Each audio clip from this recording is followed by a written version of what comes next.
আমি কি করে বলবো? হয়তো তোমার।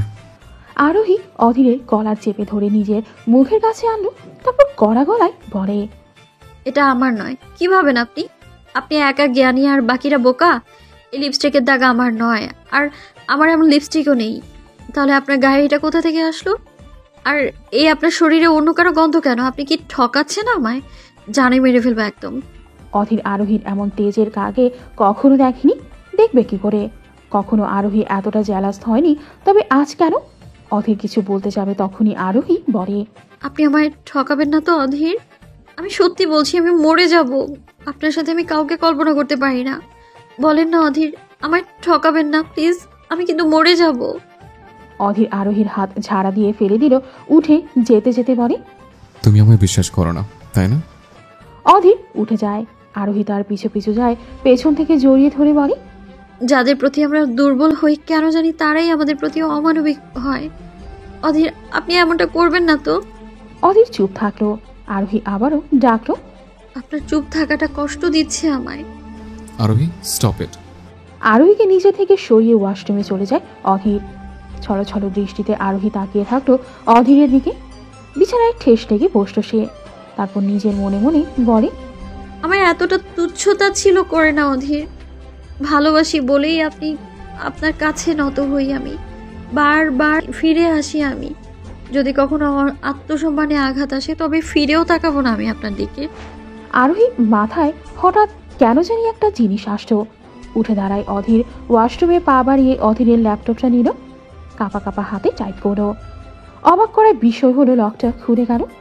আরোহী অবিশ্বাস্য চোখে অধীরের যাওয়ার পানে তাকায়। ল্যাপটপটা জায়গা মতো রেখে আবারও বিছানায় ফিরে আসলো। দুই হাত দিয়ে মুখ চেপে ধরল নিজের কান্নাগুলো দলা পাকিয়ে আছে কণ্ঠনালীতে। চোখ দিয়ে পানি পড়ছে, তবে নিজেকে শান্ত করতে চাইছে আরোহী। আরোহী জোরে জোরে নিঃশ্বাস নিয়ে বলে, এটা হতে পারে না। আমি ভুল বুঝতে পারছি, হয়তো এটা হতে পারে না। আরোহীর কথার মাঝেই অধীর দরজা খুলে বের হয়ে আসে। আরোহী উঠে দাঁড়ায়, কিছু বলতে যাবে তখনই অধীর বলে, আরো প্লিজ, আমায় একদম রাগাবে না। তোমার কথা আমার বেশ রাগ হয়। চুপচাপ গিয়ে শুয়ে পড়ো। আরোহী বলে, আমি ঘুমিয়ে গেলে আপনি কোথায় যাবেন? আমি কোথায় যাই আর না যাই সেটা কি আমায় তোমাকে বলতে হবে? আরোহী তেড়ে বসে, তারপর বলে, হ্যাঁ, বলতে হবে, কারণ আমি আপনার স্ত্রী। আমার সবকিছু জানার অধিকার আছে। একটু বেশি অধিকার দেখাতে লাগছে না তুমি? আপনি কথা এড়িয়ে যান কেন? তুমি আমায় বিশ্বাস করো না? আরোহীর চোখ টলমল হয়ে আসে, অধীরের দিকে তাকিয়ে বলে, আপনি আমায় বিশ্বাস করেন কতটুকু? অধীর জবাব দেয় না, চলে যেতে নেয়। তবে আরোহী শক্ত করে ধরে নেয় অধীরের হাত। অধীর চোয়াল শক্ত করে বলে, হাত ছাড়ো। না। হাত ছাড়ো আরোহী। না, হাত ছাড়তে বলেছি আমি। ছাড়বো না। ছাড়ো। ধমকের সাথে হাত ঝাড়া দিয়ে ফেলে দিল অধীর। ছিটকে পড়ে যায় আরোহী। কপাল গিয়ে লাগলো খাটের কোণায়, যার কারণে বেশ খানিকটা কেটেও গিয়েছে তার। কপাল ধরে উঠে বসলো। অধীর এগিয়ে আসে, তারপর আরোহীর কপাল চেক করতে করতে বলে, সবসময় জেদ করো কেন? উফ, কতটা লেগেছে। দেহের ক্ষত দেখেন, অথচ এর থেকেও বাজেভাবে ক্ষত বিক্ষত হয়ে আছে আমার হৃদয়টা। আরোহী কথার উত্তরে অধীর আর কিছুই বলে না। আরোহী আবারও বলে, রায়মা কি? চমকে তাকায় অধীর, অবাক গলায় বলে, রাইমা? আরোহী মাথা নাড়িয়ে বলে, হ্যাঁ, রায়মা। বলেন কে এই রায়মা? অধীর দৃষ্টি ফিরিয়ে নেয়, তারপর বলে, জানি না। আরোহী অধীরের মুখটা নিজের হাতের মাঝে নিল, নরম আবেগী গলায় বলতে লাগলো, এটা কি করে হয় বলেন? রায়মাকে আপনি চেনেন না? যেই রায়মা আপনার জীবনের এতটাই প্রিয় যে তার নাম দিয়ে নিজের ল্যাপটপের পাসওয়ার্ড করেছেন, সেই রায়মা যার নামটাকে আপনি নিজের নামের সাথে জুড়ে দিয়েছেন। তাই তো সবাই বলে দা অধীর রায় চৌধুরী, মানে রায়মা থেকে রায়। ঠিক বলেছি না আমি? অধীর তাকায় আরোহীর দিকে, চোখগুলো মাত্রাতিরিক্ত লাল হয়ে গিয়েছে, চোখ মুখ শক্ত তার। অধীর তীক্ষ্ণ দৃষ্টিতে আরোহীকে দেখছে, তবে এইবারও সে জবাব দিল না, সোজা উঠে দাঁড়ায়। ধীরে ধীরে এগিয়ে যায় সে। আরোহী মনে করেছিল হয়তো অধীর সব সময়ের মতোই চলে যাবে, তবে সে তার ধারণা ভুল প্রমাণিত করে দিয়ে দরজা বন্ধ করে দিল। থমকে যায় আরোহী। অধীর তার দিকে এগিয়ে আসছে। আরোহী অস্থির গলায় বলে, দরজা লাগিয়েছেন কেন?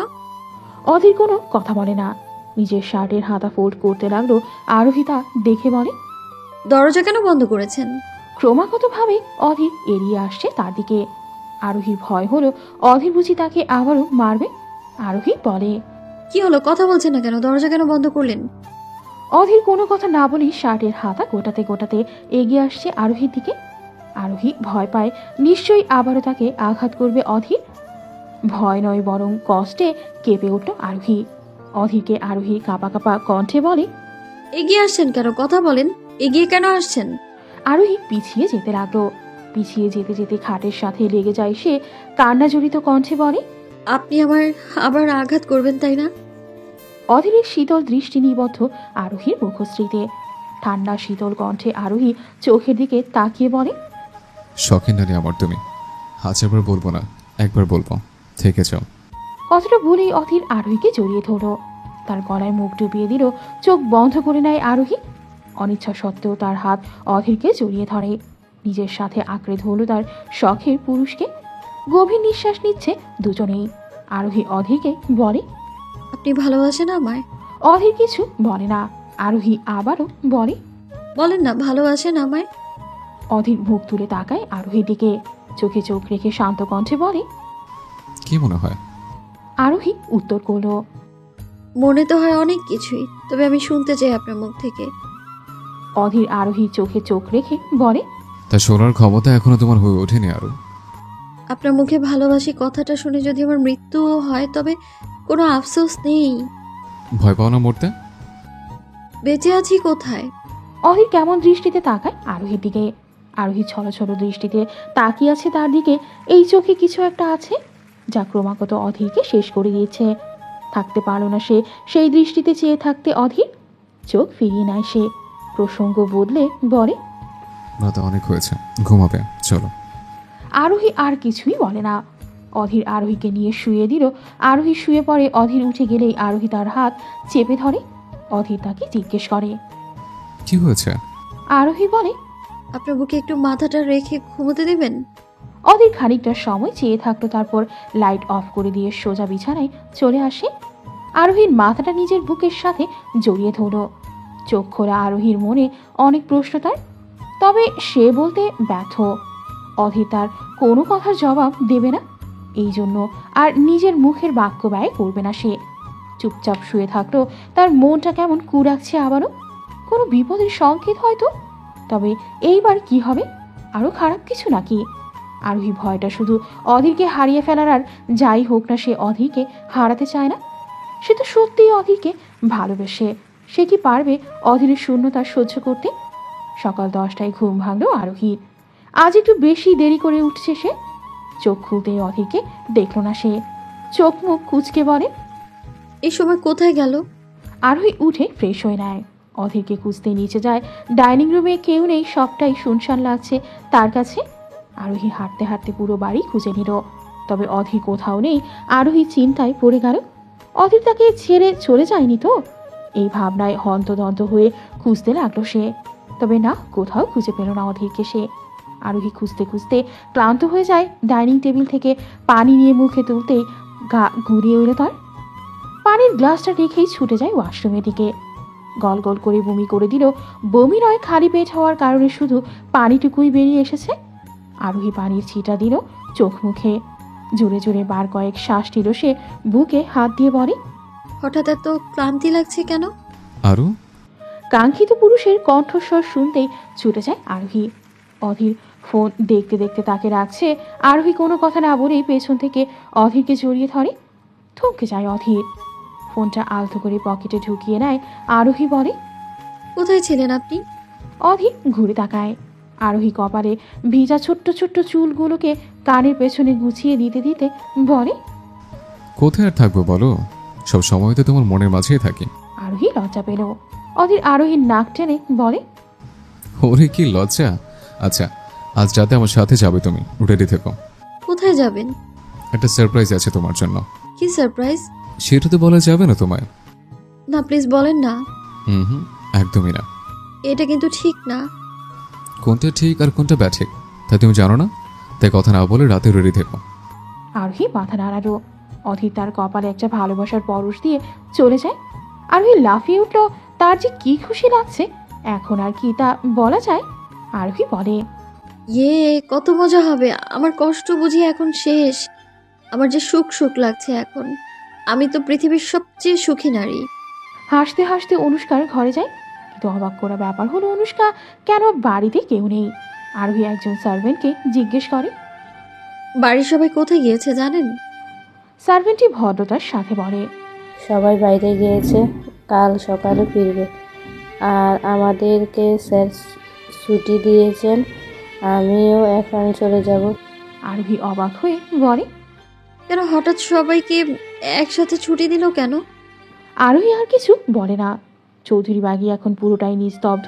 কেউ নেই, মানুষ বলতে শুধু অধীর আর আরোহী। অধীর তার রুমে ল্যাপটপে কিছু কাজ করছে। আরোহী পা টিপে টিপে সেই লাইব্রেরির রুমে যায়, আবারও বুকশেলফ দেখতে লাগলো। একটা একটা করে বই বের করতে লাগলো। এইবার আরোহীর ভাগ্যে তার সাথেই ছিল, বিধায় দরজাটা খুলে যায়। একটা ডায়েরির পেছনে লুকিয়ে আছে দরজাটা। ডায়েরিটা বের করতেই দরজা খুলে যায়। আরোহী চারপাশে তাকিয়ে দেখলো কেউ আছে কিনা। না, কেউ নেই ভেবে আরোহী দেওয়ালের পেছনে ঢুকলো। না জানি কি আছে এই ঘরে। আরোহী কথাটা বলেই দরজা দিয়ে প্রবেশ করলো।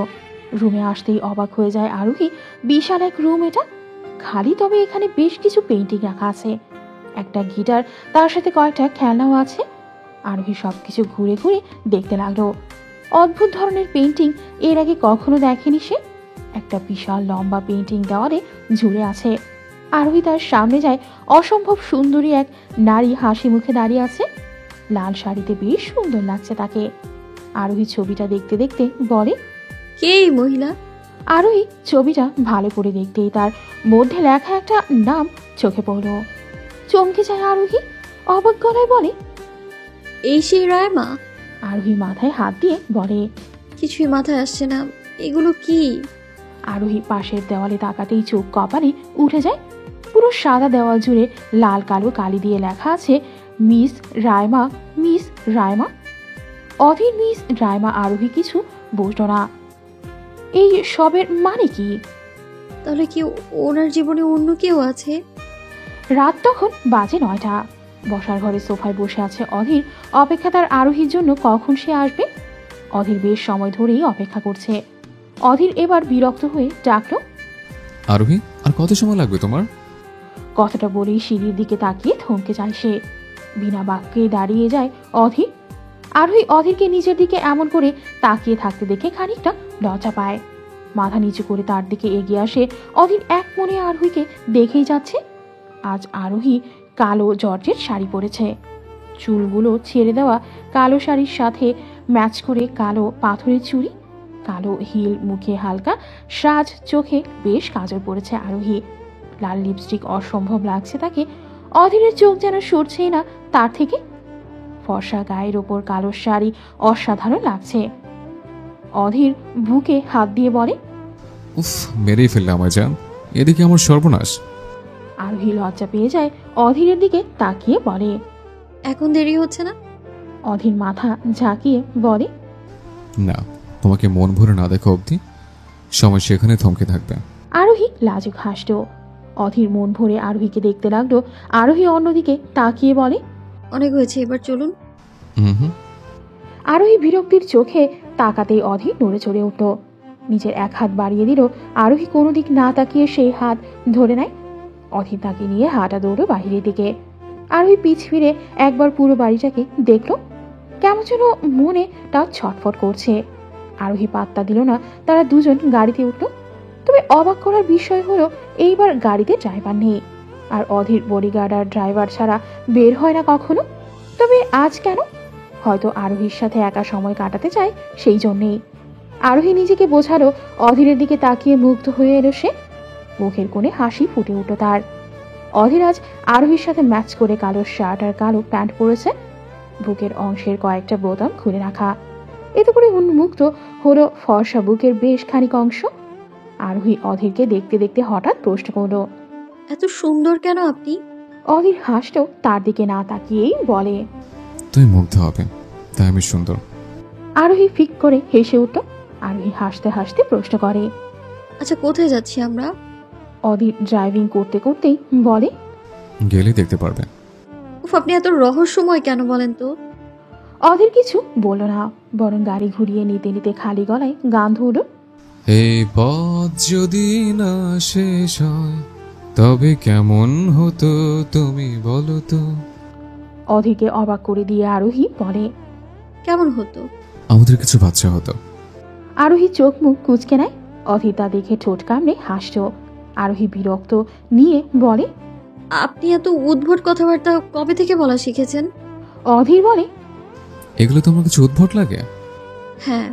কি বলে? কাকে বিয়ে করলাম আমি? বাবা হতে দিবে না আমায়? ইস, শখ কত! অনেক শখ। আরোহী কিছু বলতে যাবে তখনই রাস্তায় নজর পড়ল তার। আরোহী অধীরের দিকে তাকিয়ে বলে, এটা কোন রাস্তা? আমরা আসলে কোথায় যাচ্ছি বলেন না। অধীর আরোহীর দিকে চেয়ে বলে, কেন, আমার প্রতি ভরসা নেই? ভয় করছে? নিজের থেকেও বেশি ভরসা আমার আপনার উপর। আর ভয় করবে কেন? আপনার কাছেই আমি সবচেয়ে বেশি নিরাপদ থাকি। অধীর বলে, এত ভরসা থাকা ভালো নয়। খারাপও নয় কিন্তু। কথা কিন্তু বেশ বলতে পারো। আপনি তো আর বলেন না, তাই আমিই বলি। বাহ। হুম। গাড়ি এসে থামলো। অধীর নেমে যায়। আরোহী গাড়ির দরজা খুলে দেয়। আরোহী কিছু বলতে যাবে তখনই অধীর তার চোখে একটা কাপড় বেঁধে দেয়। আরোহী নিজের চোখে হাত দিয়ে বলে, আর আরে কি করছেন? শ্, একদম চুপ। সামনে চলো, সারপ্রাইজ আছে একটা। আরোহীকে নিয়ে হাঁটতে লাগলো অধীর। বেশ খানিক সময় হাঁটার পর হঠাৎ থেমে যায় অধীর। আরোহীও থেমে যায় তার সাথে।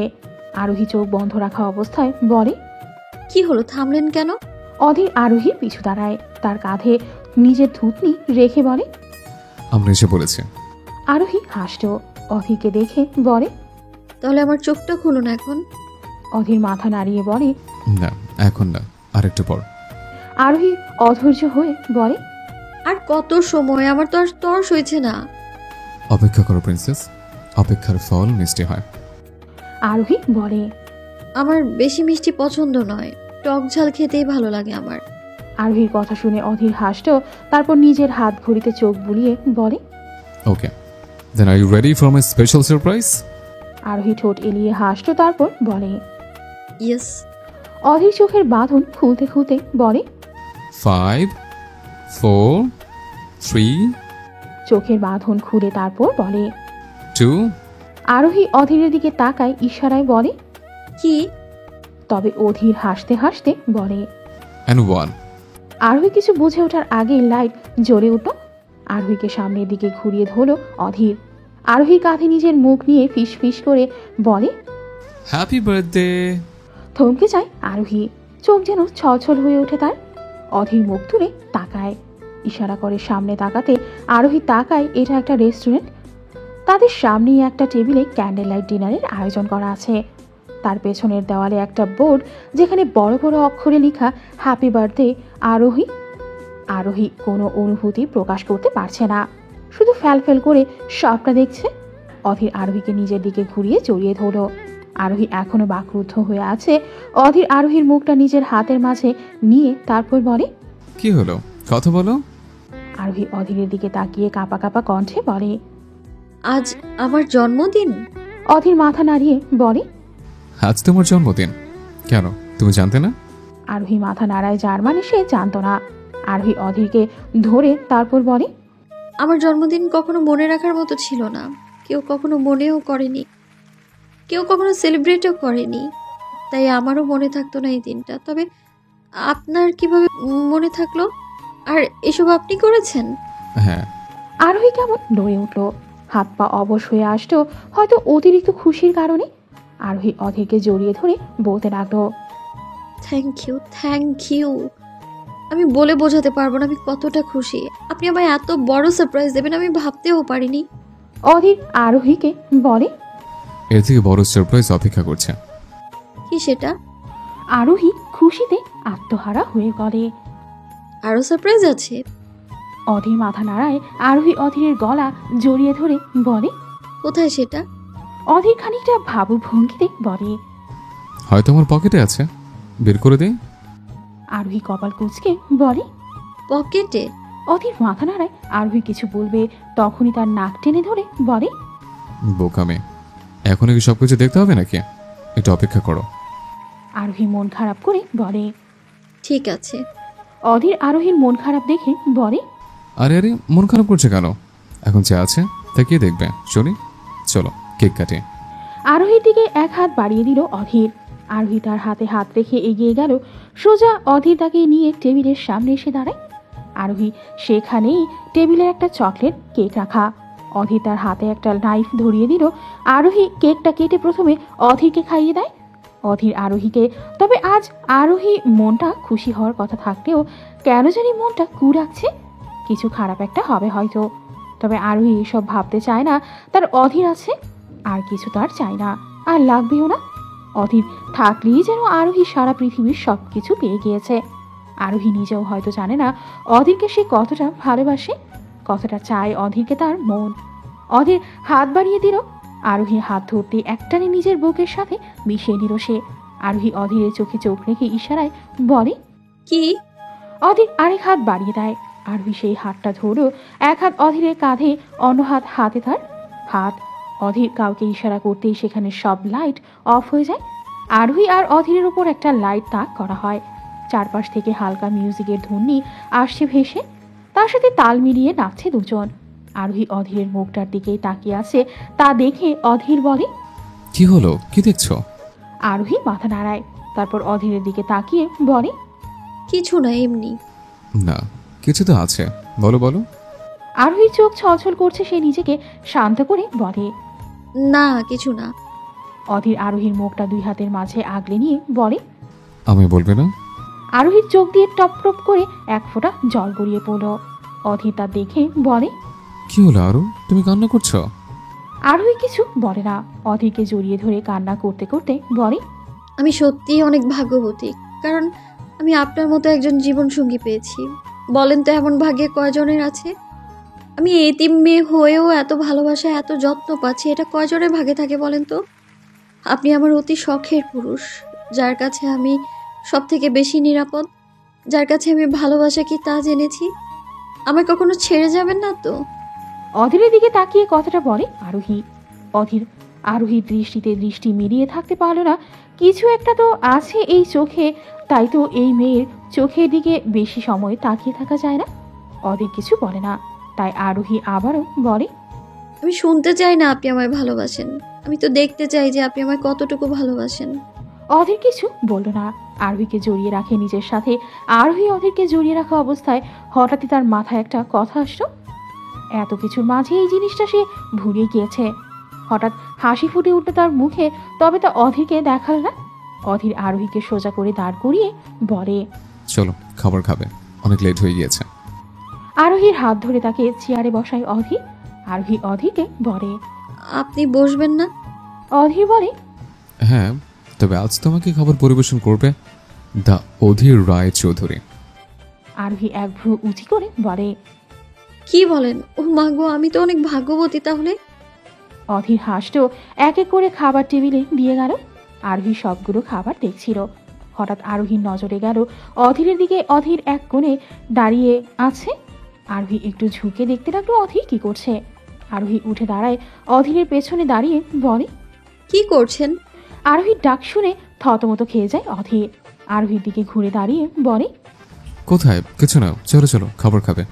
খাবার টেবিলে খাবার আসতো। সব কিছুই আজ আরোহীর পছন্দের তালিকায়। অধীর এটা ওটা আরোহীর মুখে তুলে দিচ্ছে। আরোহী কোনো কথা ছাড়াই তা খেয়ে নিচ্ছে। তবে তার দৃষ্টি একটু অন্যরকম লাগছে অধীরের কাছে। অধীর তা দেখেও না দেখার ভান করছে। অধীর খাবার শেষে এক গ্লাস পানি নেয়। আরোহী গ্লাসটার দিকে ঠায় তাকিয়ে থাকে। অধীর তা দেখে বলে, কি হলো, খাও। আরোহী অধীরের দিকে তাকিয়ে আছে। অধীর তাকে আবারও বলে, কি হলো, পানি খাও। আরোহী কোনো ভাব প্রকাশ করে না, ঠাই অধীরের দিকেই তাকিয়ে আছে। অধীর এই দৃষ্টি আগে দেখেছে কিনা তা মনে হয় না। অধীর বুঝলো না আরোহী তাকে এমন করে দেখছে কেন। অধীর আরোহীর বাহু ঝাঁকিয়ে বলে, কি হলো, কি দেখছো এমন করে? আরোহী অধীরের দিকে তাকিয়ে থেকেই বলে, রায়কে? অধীর চমকালো, ভরকালো। এই মুহূর্তে আরোহীর মুখে এই নামটা তার প্রত্যাশা ছিল না। অপ্রত্যাশিত এই নামটা শুনতেই গাটা কেমন ছমছম করে উঠল। আরোহীর মুখ পানে বেশ সময় চেয়ে থাকার শক্তি তার মধ্যে আর নেই। অধীর তার হাতে থাকা পানির গ্লাসটা টেবিলে রাখতে যাবে। ঠিক তখনই আরোহী গ্লাসটা নিল নিজের হাতে। অধীর আরোহীর দিকে তাকায়। আরোহী সেখান থেকে অল্প পরিমাণের পানি মুখে নিল, তবে গিলল না, চুপচাপ বসে রইল। অধীর কিছু বলবে তার আগেই তার ফোন বেজে উঠল। অধীর ফোনের স্ক্রিনে তাকিয়ে বিরক্তকর বলে কেটে দিল। তবে দ্বিতীয়বার আবারও বেজে উঠল। অধীর ফোনটাকে নিয়ে সেখান থেকে চলে যায়। আরোহী তার পিছু উঠলে তবে মাথাটা একটু ঘুরে উঠল তার। শরীর ছেড়ে দিল চেয়ারের ওপর, চোখ ঝাপসা হয়ে এলো তার। ধীরে ধীরে সবকিছু অন্ধকার হয়ে এলো চোখের সামনে। চোখ খুলতে আরোহী নিজেকে আবিষ্কার করলো একটা রুমে। মাথা ধরে উঠে বসল সে। চারপাশে তাকিয়ে বুঝতে চেষ্টা করলো এটা কোথায় সে। এটা তার ঘর না, তাহলে কোথায় সে? আরোহীর 5 মিনিট সময় লাগলো সবকিছু মনে করতে। সবকিছু মনে পড়তেই অস্থির হয়ে উঠল আরোহী মন। চারপাশ খুঁজে অধীরকে দেখতে লাগলো। আরোহীর ধারণা হয়তো অধীর তাকে এখানে এনেছে। শরীরটা বড্ড ক্লান্ত তার। ধীরে ধীরে উঠে দাঁড়ায় আরোহী। উদ্দেশ্য অধীরকে খুঁজে বের করা।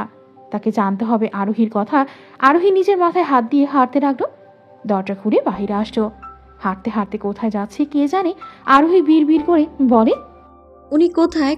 কোথায় উনি? কথা আছে ওনার সাথে। হঠাৎ পা দুটো থেমে যায় আরোহী। কানে কিছু বাক্য শ্রবণ হতেই আরোহী তা ভালো করে শোনা আর দেখার জন্য পা পিছিয়ে নিল।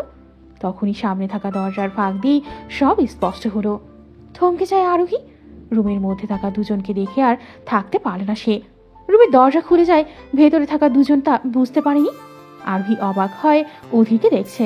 তাদের কথোপকথন কানে আসতো। রায়, কান্না থামাও।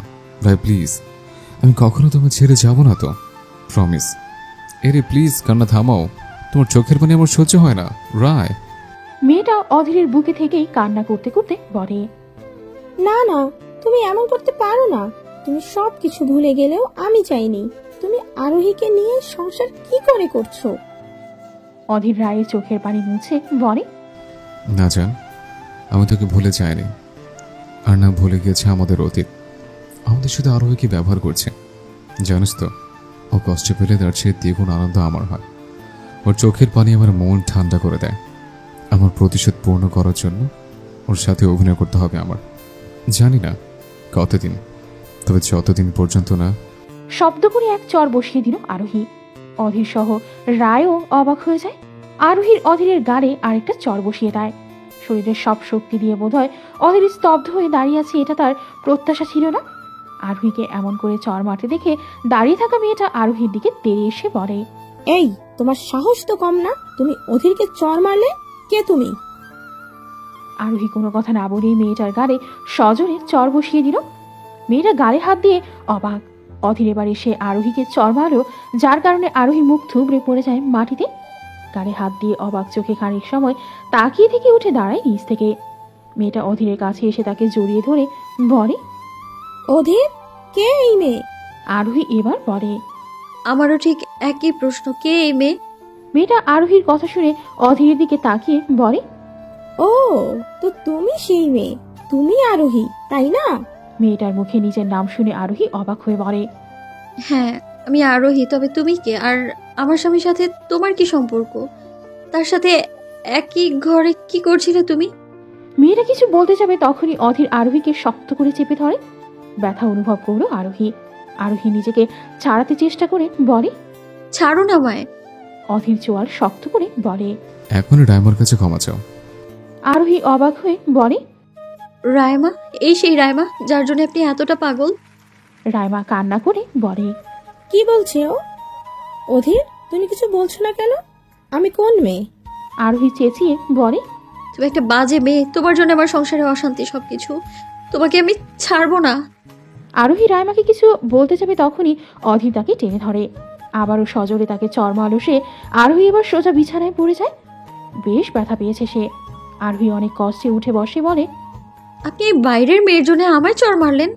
অধীর এগিয়ে এসে বলে, একদম চুপ। কে বাইরের মেয়ে? রায়? রায় মোটেও বাইরের মেয়ে না। তোর মনে হয় বাইরের মেয়ে? এতদিনে বুঝতে পারিসনি আমার সাথে কতটা জোরে আছে? তুই না গোয়েন্দাগিরি করিস, আমার পেছনিস। তবে এতদিনে জানতে পারলি না ওকে? কেউ পরিচয়? আর কি বললি? তোর সংসার অশান্তি ওর জন্য? মোটেও না। তোর সংসার ছিল কবে? আরোহী অবাক হয়ে বলে, মানে কি সব বলছেন আপনি? অধীর আরোহীর দিকে আরো এগিয়ে এসে বলে, কি বলছে বুঝতে পারিস না? তোকে আমি বিয়ে করেছি শুধুমাত্র প্রতিশোধ নেওয়ার জন্য। আর তোকে কষ্ট দেওয়ার জন্য। তোকে আঘাত করে আমার যে কি শান্তি লাগে তা তুই ভাবতেও পারবি না। আরোহী নির্বাক বা ক্রুদ্ধ তবে কাঁপা কাঁপা কণ্ঠে বলে। প্রতিশোধ? অধীর মাথা নাড়ায়, তারপর বলে, হ্যাঁ, প্রতিশোধ। আরোহী উঠে দাঁড়ায়, অধীরের কাছে গিয়ে বলে, কিসের প্রতিশোধ? আমি আপনার কি এমন ক্ষতি করেছি যার জন্য এত ভয়ঙ্কর প্রতিশোধ নিলেন আপনি? আরে আমি তো আপনাকে চিনতামও না, কখনো দেখিও নি। একটা এতিম মেয়ের সাথে কিসের এত শত্রুতা আপনার? অধীর আরোহীর দিকে তাকায়, চোখ মুখ শক্ত হয়ে আছে তার, চোখ দুটো মুহূর্তে লাল বর্ণ ধারণ করেছে তার। অধীর শক্ত গলায় বলে, তোর সাথে আমার কোনো শত্রুতা নেই। একটা এতিম মেয়ের সাথে কার কি শত্রুতা থাকতে পারে? তবে ভাগ্যক্রমে তোর শরীরের বইজোর রক্ত আমার শত্রু, আমার জীবনের সবচেয়ে বড় শত্রু। আর তুই যদি এতিম হতে তাহলে তোকে আমি চিনতাম না, কিন্তু ভাগ্য সহায় হলো না, এই কারণে তুই এতিম না, তাই তুমি আমার শত্রু। আরোহী অবাক, তবে সে বলে, কি সব বলছেন আপনি? আমি এতিম না, আমার শরীরের রক্ত আপনার শত্রু? কি সব আবল তবল বলছেন আপনি? মাথা ঠিক আছে আপনার? অধীর এবার চেঁচিয়ে বলে, হ্যাঁ, আমার মাথা ঠিক আছে, আমি ঠিক আছে। আশ্চর্য, আমি কি বলছি তুই শুনতে পাচ্ছিলি না? তুই এতিম না, তোর বাবা মা ভাই বোন সব আছে। কে আমার বাবা? অধীর আরোহীর কথায় থামল। এবার নিজের নিয়ন্ত্রণ হারিয়ে ফেলবে বোধহয় সে। আরোহী আবারও প্রশ্ন করল, কে আমার বাবা? আর সে কি করেছে আপনার? কেন আমায় কষ্ট দিলেন? বলেন, কিসের প্রতিশোধ আপনার? নাকি সবকিছু নাটক করছেন আপনি নিজের পরকীয়া ঢাকার জন্য?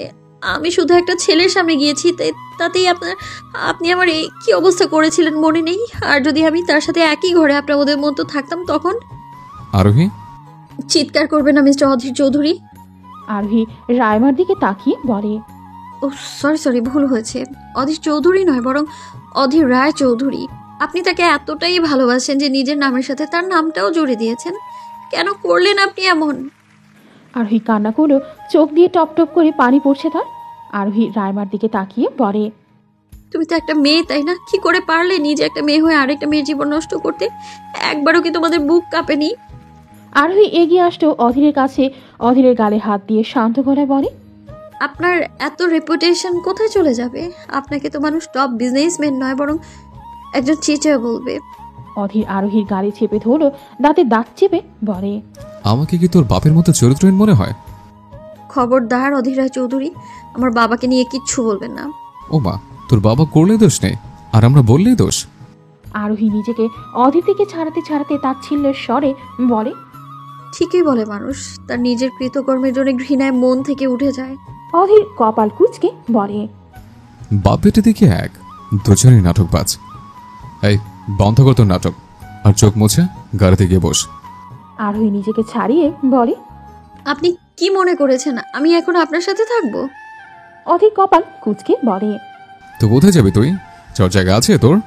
তুই জানিস তোর বাবাকে, তারা কোথায়? জানলেও কে, আমি তোকে যেতে দেব না, কারণ আমি জানি আমি তোকে আঘাত করলে ব্যথায় কোকে উঠবে তোর বাপ ভাই। তাই তোকে যত্ন সহকারে আঘাত করতে হবে, যাতে তোর। আর বলার আগে আরোহী চরমালো অধীরের গালে। চোখ মুখ এখন পরিবর্তন হয়ে এসেছে তার। কঠিন শক্ত মুখটা নিয়ে অধীরের দিকে তাকিয়ে আছে সে। অধীর রাগী গলায় বলে, যার দিকে চোখ তুলে তাকানোর সাহস কেউ পায় না, তার গায়ে হাত তুলতে বুক কেঁপে ওঠেনি তোর? আরোহী সোজা বলে, না, কাঁপেনি। যেমন আপনার বুক কাঁপেনি আমায় আঘাত করার সময়। আরোহী অধীরের মুখটা ধরে বলে, আপনি সেই অধীর নয় যাকে আমি ভালোবেসেছিলাম। আপনি তো প্রতিশোধের আগুনে আমায় ঠকালেন। আরোহী থামলো, চোখের পানি মুছে বলে, আত্মসম্মানে আঘাত আসলে আর কোনোদিনও ফিরে তাকাবো না। আপনি যতই আপন হন আর যতই প্রিয় মানুষ হন না কেন, আর আমায় আটকে রাখার চেষ্টাও করবে না, কারণ আমি এখন মানুষ নই। আমি এখন সেই আগুন যার সামনে কেউ আসলে সে পুড়ে ছাই হয়ে যাবে। আরোহী এক পা করে পিছিয়ে যেতে লাগলো। কঠিন গলায় অধীরকে বলে, মস্তিষ্ক ভারী রক্তবর্ষণ হোক, সেই রক্তবর্ষণে মুছে যাক সব স্মৃতি। মুছে যান আপনি, পৃথিবীর ভয়ঙ্কর শাস্তি দেব আপনাকে আমি, দেখে নিয়েন আপনি। আরোহী এক মুহূর্ত দাঁড়ানো না সেখানে, দৌড়াতে লাগলো। আরোহী চলে যাচ্ছে দেখে অধীর তার দিকে যেতে নেবে, তখনই রায়মা অধীরকে বলে, দাঁড়া অধীর। অধীর থেমে যায়। রায়মা অধীরের কাঁধে হাত রাখলো। আরোহী চলে যায়, হয়তো আর কখনো ফিরে আসবে না সে। অধীর ছায় দাঁড়িয়ে থাকলো, নিস্তব্ধ রাতের সঙ্গী হয়ে একা একা হেঁটে যাচ্ছে আরোহী। চোখ মুখ শুকিয়ে গিয়েছে, তার চোখ দিয়ে জল গড়িয়ে পড়ছে, তবে তা মুছে ফেলার সময়টুকু তার এখন নেই। কোথায় যাচ্ছে, কার কাছে যাচ্ছে কিছু জানে না সে। গন্তব্যহীন পথের পথিক হয়েছে আজ আরোহী। চিৎকার করে কান্না করতে মন চাইছে তার, তবে তাও পারছে না সে।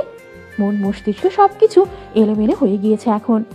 কতটা সুখী ছিল কয়েক ঘন্টা আগেও সে, আর এখন পৃথিবীর সব থেকে অসহায় মানুষ আরোহী। আচ্ছা, খুব কি ক্ষতি হতো যদি অধীর আর তার মাঝে কখনো বিচ্ছেদের ধোঁয়া না আসতো? তো আরোহী হাঁটতে হাঁটতে একটা ব্রিজের রেলিংয়ের ওপর দাঁড়ায়। সবকিছুই এলোমেলো লাগছে তার, কান্নাগুলো দলা পাকিয়ে আছে সব। আরোহী নিজেকে শান্ত করতে চেয়েও ব্যর্থ।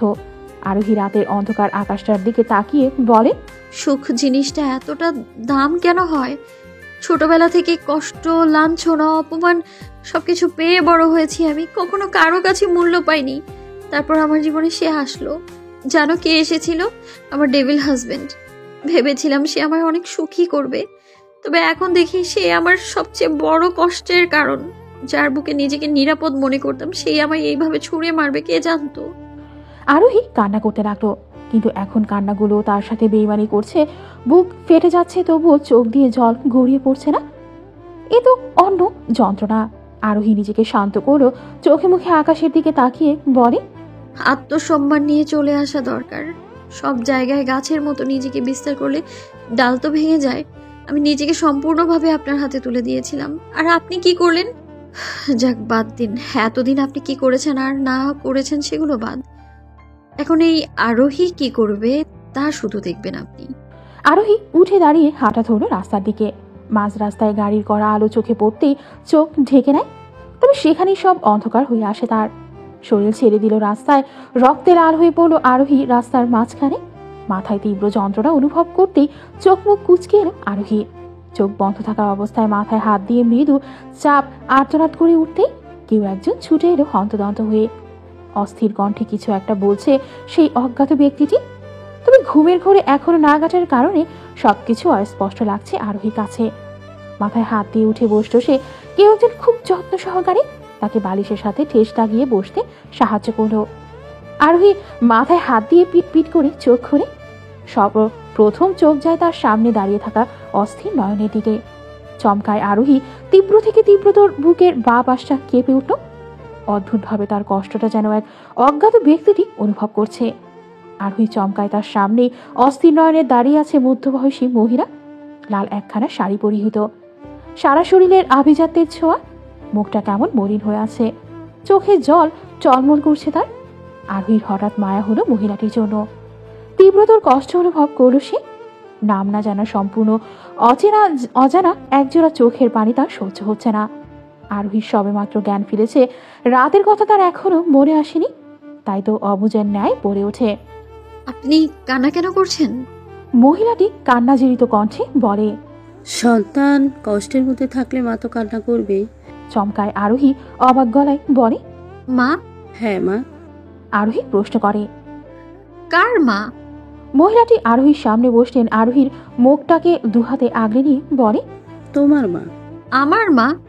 হ্যাঁ, আরোহী তোমার মা, আমি তোমার মা। মা, এই একটি শব্দ যেন আরোহীকে থমকে দেয়। অবিশ্বাস্য চোখ মহিলার দিকে তাকিয়ে থাকলো সে। তার বিশ্বাস হচ্ছে না, মন বলল হয়তো মহিলাটা তার সাথে মজা করছে। আরোহী বিরক্ত গলায় বলে, দেখুন, আপনি দয়া করে আমার সাথে মজা করবেন না। এতিমদের সাথে মজা মানায় না। ধুক করে উঠল মহিলার অন্তর। আরোহীকে নিজের সাথে জড়িয়ে ধরে বলে, না মা, এখন বলে না, আমি তোমার মা। বাবা মা থাকতে নিজেকে এতিম কেন বলছো তুমি? এতদিন মনে করতাম তুমি আমাদের মাঝে নেই, কিন্তু আমার মন জানতো আমার মেয়ের কিছু হয়নি, সে একদিন ঠিক ফিরে আসবে। আর দেখো, তুমি আমার কাছেই ফিরে এলে। আরোহী নিজেকে ছাড়িয়ে বলে, দেখুন, আপনার কোথাও ভুল হচ্ছে। আপনি আপনি আপনার আমি আপনার মেয়ে না। আর আমি এটা কোথায়? আমি চলে যাব এখান থেকে। মহিলার বুক ফাটা আর্তনাদ দেখল আরোহী। তখনই দরজা দিয়ে হন্তদন্ত হয়ে ছুটে এলো দুজন লোক। চমকে যায় আরোহী। লোকটাকে সে এখানে একদম আশা করেনি। অবাক গলায় বলে, আপনি? জ্যাক মাথা নিচু করে নেয়, সম্মান জানানোর ভঙ্গিতে দাঁড়িয়ে থাকলো। আরোহী অবাক হয়ে বলে, আপনি এখানে? আপনাকে তো আমি সেই পার্টিতে দেখেছিলাম। আপনি এখানে, তার মানে আপনি আমায় এখানে এনেছেন? আমি কোথায়? এটা কোন জায়গা? তখনই আরোহীর সামনে দাঁড়িয়ে যায় একজন লোক। আরোহী তাকে চেনে না। লোকটা আরোহীর সামনে গিয়ে দাঁড়ায়। আরোহী তার দিকে তাকিয়ে বলে, আপনি কে? তোমার বাবা। বিরক্ত লাগলো আরোহীর। সবাই কি তার সাথে মজা করছে নাকি? আরোহী রাগী গলায় বলে, দেখুন, আমার সাথে মজা করবেন না একদম। আর আমি এখানে কি করে এলাম? আরোহী ভাবতে লাগলো। হঠাৎ মনে পড়লো তার রাতের কথা। কাল রাতে অধীরের বলা সব কথা তার মনে পড়ে গেল। বুকে টিপ টিপ ব্যথা অনুভব করছে আরোহী। চোখ ছলছল হয়ে এলো।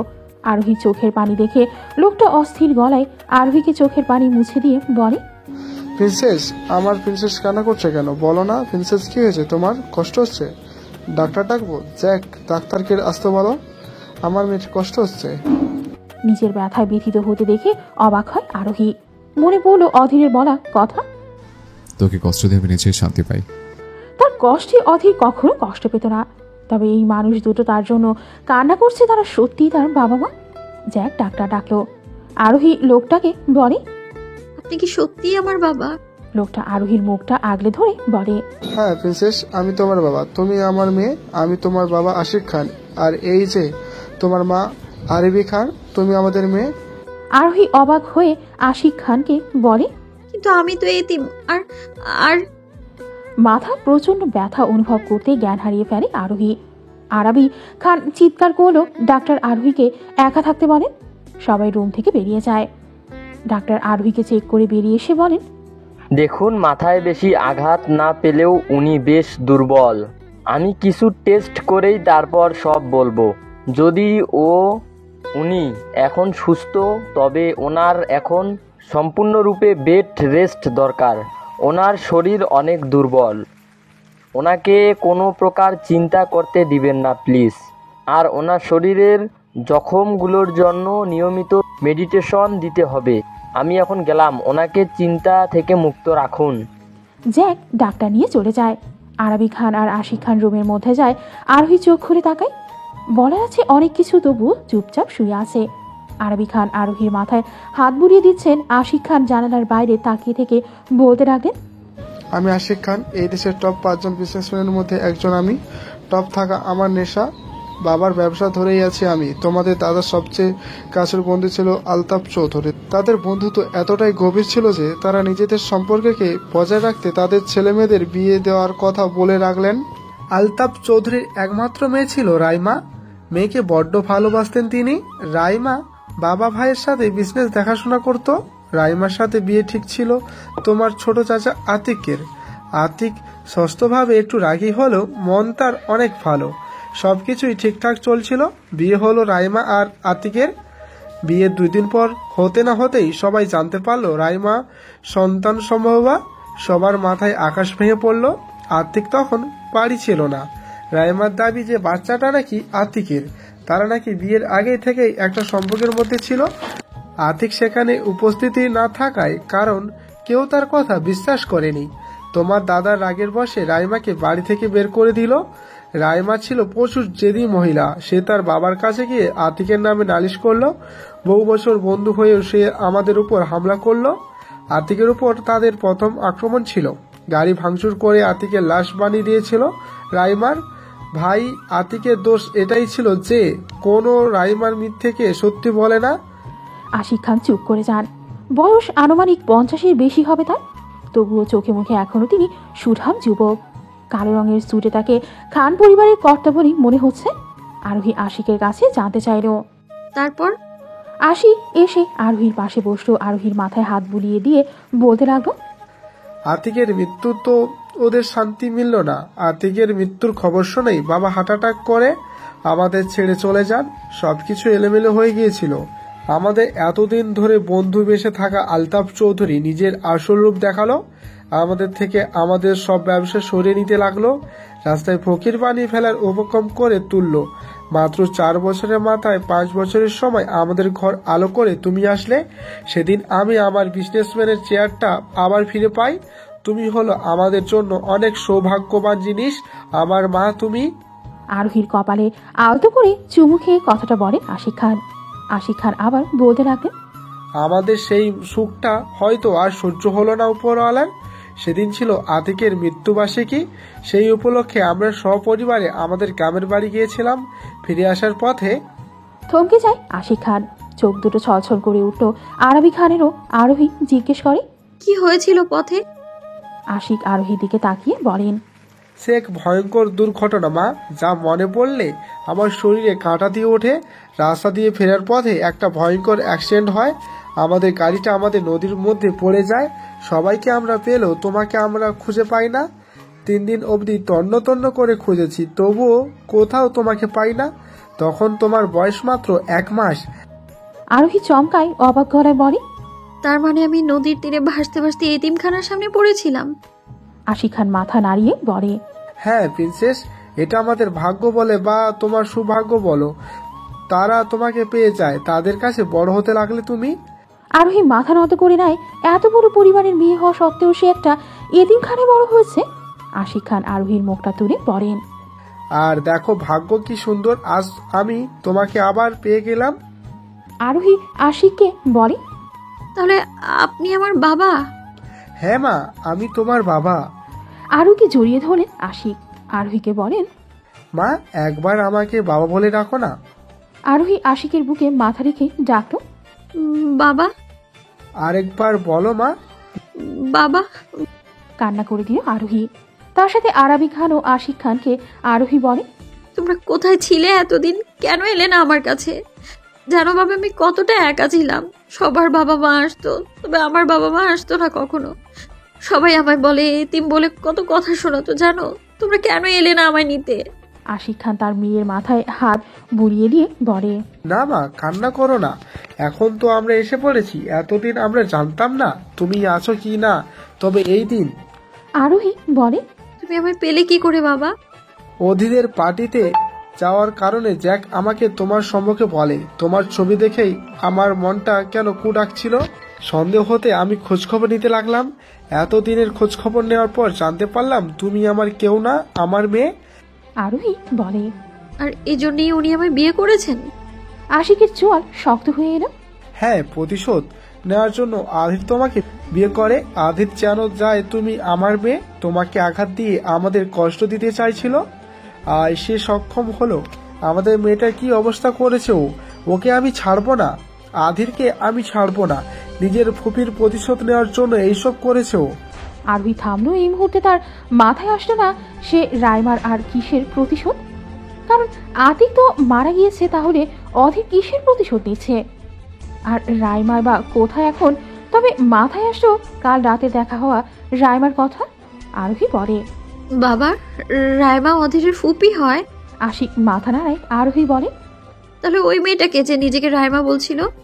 আশিক আরোহীর মাথায় হাত বুলিয়ে বলে, অধীর তোমাকে কষ্ট দেওয়ার কারণ পন্থায় বাকি রাখবে না। তাই করলে সে তোমাকে তিলে তিলে শেষ করলো সে। এত সময় ধরে ব্যথিত দৃষ্টি এখন তেজি হয়ে উঠল। নিজের চোখের পানি মুছে আরোহী বলে, না বাবা, উনি আমায় তিলে তিলে শেষ করতে পারেনি। হ্যাঁ, উনি হয়তো একজন অসহায় এতিম মেয়েকে শেষ করেছে কষ্ট দিয়ে, তবে উনি আবার একজন শক্ত নারীকেও গড়ে তুললো। আমি এখন ওনাকে বুঝিয়ে দেব প্রতিশোধ কাকে বলে আর কত প্রকার কি কি। উনি জানে না যখন নারীর আত্মসম্মানে আঘাত আসে তখন সে কতটা পরিবর্তন হয়। আরোহী থামলো। বিছানা ছেড়ে উঠে দাঁড়ায় সে। আয়নায় নিজের প্রতিবিম্বকে দেখে শক্ত গলায়, তবুও চোখ ছলছল করছে তার। আরোহী শুধালো, জীবনে একটু ধাক্কা খাওয়া আসলেই প্রয়োজন, কারণ ওই ধাক্কা না পাওয়া পর্যন্ত মানুষ বোঝে না যে তাকে আসলেই পরিবর্তন হতে হবে। আশিক আয়নার মাঝে আরোহীর আগুনের ন্যায় জলজল করা চোখগুলো দেখলো। মন বলছে এক বড় ঝড় আসতে চলেছে।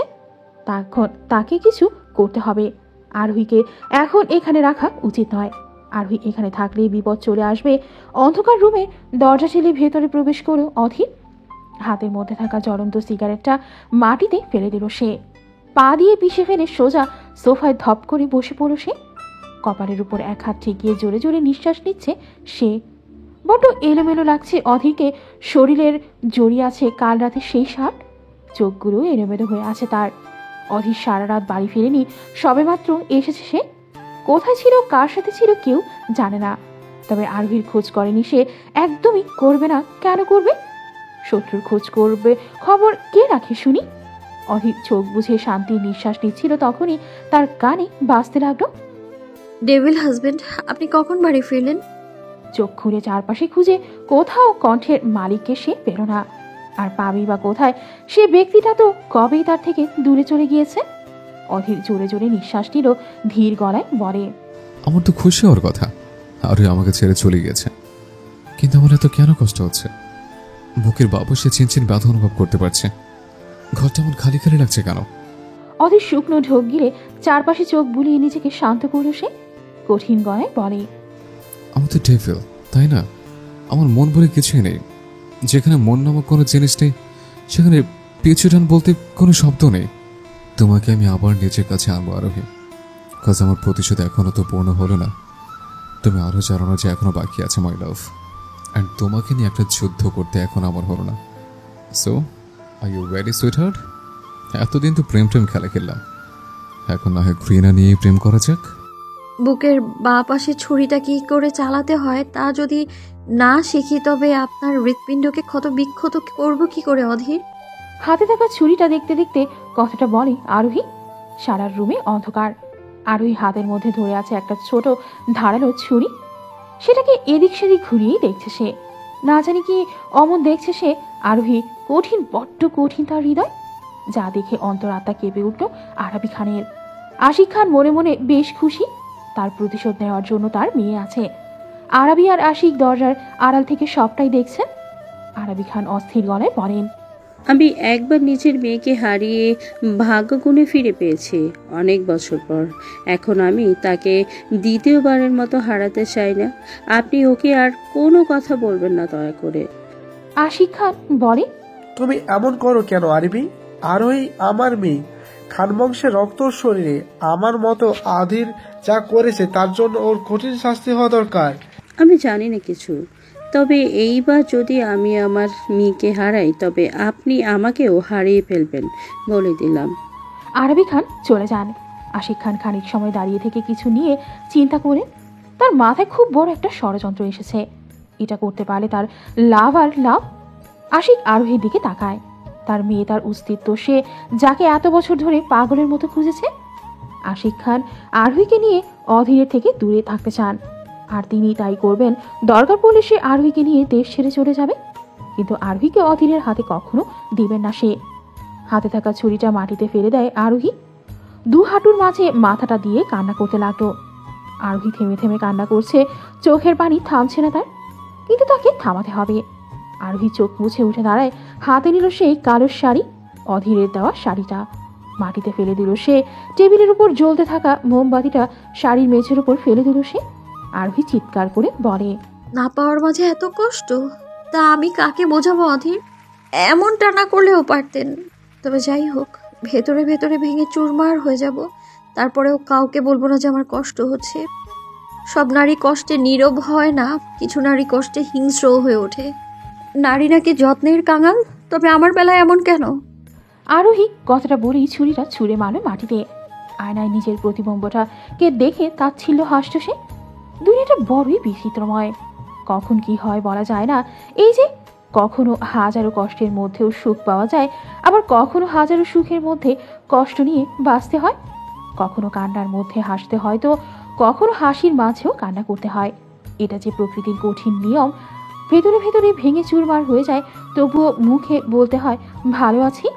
কিন্তু মুখের বলা কি সবসময় সত্যি হয়? সেটা শুধুই সেই মানুষটাই জানে যে সারা দিন হাসি মুখে থাকে, তবে রাত হলে একাকিত্ব, কষ্ট, অসহায় হয়ে বালিশের ভাঁজে নিজের অশ্রু বিসর্জন দেয়। এই তো মাত্র হাসলো, আবার মাত্রই কান্না শুরু করে দিল আরোহী। মাঝে মাঝে নিজেকে নিয়ে বড্ড উপন্যাস লিখতে ইচ্ছে করে তার। যেই উপন্যাসের নাম সে দিবে কখনো হাসি তো কখনো কান্না। নামটা শুনতেই কেমন লাগলেও এই নামটার সাথে আরোহীর বেশ মিল আছে। আরোহী নিজের চোখের পানিটা মুছে ফেলে, গভীর দীর্ঘশ্বাস ফেলে রুমের লাইট অন করল সে। কেটে গিয়েছে 3 সপ্তাহ। সময় কারোর জন্য থেমে থাকে না, আরোহীর জন্যও থেমে থাকেনি। সে চলেছে নিজের আপন গতিতে, কিন্তু তার সাথে পাল্লা দিয়ে কি চলতে পেরেছে আরোহী? হয়তো, আবার হয়তো না। সঠিক উত্তরটা আরোহী নিজেও জানে না। সে কি আদৌ বদলাতে পেরেছে, নাকি এখনো সেই অধীর নামক ব্যক্তিটির মধ্যে আটকে আছে? এইসবের কোনোটাই আরোহী জানে না। শুধু এতটুকু আরোহী জানে যে সে অধীরকে প্রচুর ঘৃণা করে, এমন ঘৃণা যার আগুনের তেজ অধীরকে জ্বালিয়ে পুড়িয়ে ছাই করে দিতে পারে। কিন্তু আরোহী অধীরকে এখনো কাছে পায়নি, তাই তো এখনো অধীর শান্তমতো আছে। আরোহী নিজেকে প্রস্তুত করে রেখেছে অধীর থেকে প্রতিশোধ নেওয়ার জন্য, তবে তার জানা নেই সে কবে অধীরকে পাবে। হাজারো চিন্তা ভাবনার মাঝে দরজায় টোকা দেওয়ার শব্দ শুনে সেখানে ফিরে তাকায় আরোহী। নিজেকে ঠিক করে পা বাড়ালো দরজার দিকে। দরজা খুলতেই হুড়োহুড়ি প্রবেশ করলো আবির। অস্থির কণ্ঠে বলতে লাগলো, বনু বনু, তুই ঠিক আছিস তো? তোর কিছু হয়নি তো? আরোহী অবাক হয় না, একটুও অবাক হয়নি সে। এটা এখন তার রোজকার জিনিস। একটু দেরি করে দরজা খুললেই আবির পাগল হয়ে যায়। আবির হলো আরোহীর ভাই, হ্যাঁ, আশিক খান আর আরাবি খানের বড় ছেলে। আরোহী নিজেকে অনেক ভাগ্যবতী মনে করে এমন ভাই পেয়ে। আবির বোন বলতে পাগল। আরোহী আবিরকে শান্ত করে বলে, ভাই আমি ঠিক আছি তো, দেখো। আবির আরোহীর হাত মুখ উল্টে পাল্টে দেখতে দেখতে বলে, দাঁড়া, আগে আমি দেখবো কোথাও ব্যথা লাগেনি তো। আরোহী মাথা ঝাঁকালো। তার ভাইটা আসলেই পাগল। রোজ সকালে ঘুম থেকে ওঠার পর আবির আরোহীকে চেক করবে। শুধু আবির তা নয়, আশিক খানও কি কম যায় নাকি? বাবা ছেলে রাতের অর্ধেক পার করে আরোহীর কাছে। তাদের একটাই কথা, প্রিন্সেসের যদি কিছু হয়ে যায়। রাতে আরোহীর বাবার বুকে মাথা রেখে ভাইয়ের সাথে গল্প করে, তারপর ঘুমিয়ে যায়। সকাল হলে বাবা ছেলে আবার এসে তাদের প্রিন্সেসকে চেক করবে। আরোহী যদি সামান্য শুয়েরও খোঁচা খায় তাহলে সারা বাড়ি মাথায় তুলবে বাপ ছেলে। আরোহী কিছু বলে না, বরং ড্যাব ড্যাব করে দেখতে থাকে তাদের কর্মকাণ্ড। এই সব কিছুর জন্য কত কান্না করেছে এতিমখানায় সে। যদি ভাগ্য সহায় হয়তো তাহলে ছোট থেকেই সব আদর যত্ন পেত সে। কিন্তু তার দুর্ভাগ্য এটা, তাই এমন হলো। আবার তার ভাগ্য ভালো দেখে সে নিজের পরিবার ফিরে পেয়েছে। আরোহী আবিরকে বলে, ভাই আমি ঠিক আছি, দেখো না একদম ফিটফাট। লুক অ্যাট মি ভাইয়া। আবির আরোহীর দিকে তাকায়। তার কলিজার টুকরাটা হলো আরোহী। আরোহীর মায়ামাখা মুখটা দেখতেই তার বুকটা ছেদ করে ওঠে। তার এমন নরম তুলতুলে বোনটাকে ওই পাষাণ অধীর কতটা অত্যাচার করেছে, কতটা নির্মমভাবে হাত তুলেছে তার বোনের শরীরে। রক্ত তার মাথায় চেপে বসে তখন। কিন্তু আশিকের কথা দিয়েছে যে সে অধীরকে কিছু বলবে না। তবে তার বোনের দিকে যদি ফিরেও তাকায় তাহলে সেখানে গেড়ে দিবে সে। আবির আরোহীর মাথায় হাত বুলিয়ে পড়ে, তুই ঠিক থাকলেই আমি ঠিক আছি, তোর কিছু হলে আমি। আরোহী চুপ করে দিল আবিরকে। আবির একটা দীর্ঘশ্বাস ফেলে আরোহী আবিরের এক বাহু জড়িয়ে ধরে বলে, তোমরা সবাই থাকতে আমার ক্ষতি করবে কে শুনি? আচ্ছা ভাইয়া, অনেক ক্ষুধা লেগেছে, চলো না ব্রেকফাস্ট করি। চল। আরোহীর হাত ধরে নিচে নামতে লাগলো আবির। তাদের অবস্থানটা এখন খানবাড়িতে। এটা খানবাড়ির দ্বিতীয় পরিচ্ছেদ, যেটা গ্রামের ভেতরে মূলত অধীর থেকে দূরে রাখার জন্যই আরোহীকে নিয়ে সেদিন রাতেই তাদের গ্রামের বাড়িতে চলে এসেছিল আশিক খান। এই বাড়ি সম্পর্কে বাহিরের কারো কোনো ধারণা নেই। আরোহী এখানে একদম নিরাপদ থাকবে বলে মনে করেন আশিক। দীর্ঘ 3 সপ্তাহ চলে গিয়েছে। সময়টা বোধ হয় আরোহীর জীবনকে অনেক বদলে দিয়েছে। ডাইনিং টেবিলে বসেছিল আশিক খান, অপেক্ষা নিজের ছেলে মেয়েদের জন্য। আবির আর আরোহী আসতেই তিনি হাসি মুখে আরোহীকে ডেকে বলেন, প্রিন্সেস আসো, এখানে বসো। বাবা আর ভাইয়ের মাঝে বসলো আরোহী। এটা রোজকার রুটিন। আরোহীকে নিজের হাতে খাবার খাইয়ে দেন আশিক খান। আরোহী খাবার খাচ্ছিল তখন আরাবি খান বলেন, শুনুন, কাল আমাদের বাড়িতে একটু যেতে হবে। আশিক খান বলেন, কেন? আরাবি খান আমতা আমতা করে বলেন, আসলে কতদিন হলো বাড়িতে খালি পড়ে আছে, আর আমাদের সব কাজকর্মতে এখানে আর কতদিন পড়ে থাকবো। আশিক খান শান্ত কণ্ঠে বলেন, ওখানে তোমাদের কোনো কাজ নেই? যা কাজ আমি জ্যাক করে সাহায্য করে নেয়, আর মিটিংগুলো তো আমি গিয়েই করি। তোমাদের সেখানে যাওয়ার কোনো প্রয়োজন নেই। আরবি খান আর কিছু বললেন না। আশিক খান কেন তাদের সেখানে দিতে চান না সেটা তিনি ভালো করেই জানেন, তাই তো তিনি চুপচাপ থাকেন। মেয়েকে পেয়েছেন এটাই অনেক। কিন্তু আরবি খান আজ বলেন, দেখুন, মানছি আমি সবকিছু, কিন্তু ঘরবন্দি থাকবো কতদিন? আশিক খান হুঙ্কার দিয়ে বলেন, ঘরবন্দি মানে? এখানে ঘরবন্দির কথা আসলো কোথা থেকে? আরবি, আমি কি কাউকে ভয় পাই নাকি? যদি তুমি কাউকে ভয় না পাও তবে এখানে এইভাবে লুকিয়ে থাকার মানে কি বাবা? আরোহীর শান্ত এবং নির্লিপ্ত কথাখানা মস্তিষ্কে বাঁচতেই চুপ হয়ে যান আশিক। আরবি নিজেও চুপচাপ বসে আছে। আরবি খান আরোহীর কথায় সায় দিয়ে বলে, হ্যাঁ, ঠিক বলেছে আরোহী, আপনি যদি কাউকে ভয় না পান তবে এখানে এভাবে লুকিয়ে আছেন কেন? আপনি তো খান বংশের রক্ত, তাই না? তবে এত ভীতু কেন? আমরা ভীতু নই মা। আরোহী কথাটা বলে। আশিক খান শান্ত দৃষ্টিতে তাকান মেয়ের দিকে। আরোহীর তেজি গলার স্বর জানান দেয় বিপদের সংকেত। ঠিক এখন যেমন আশিক খান আরোহীকে বলেন, প্রিন্সেস, আমার ভীতু নয়, তবে তবে কি বাবা? আমি এতদিন চুপচাপ ছিলাম কারণ তোমাদের সাথে আমি একান্ত সময় কাটাতে চেয়েছিলাম, কিন্তু এখন তা শেষ। এখন আমার কাজ করার পালা।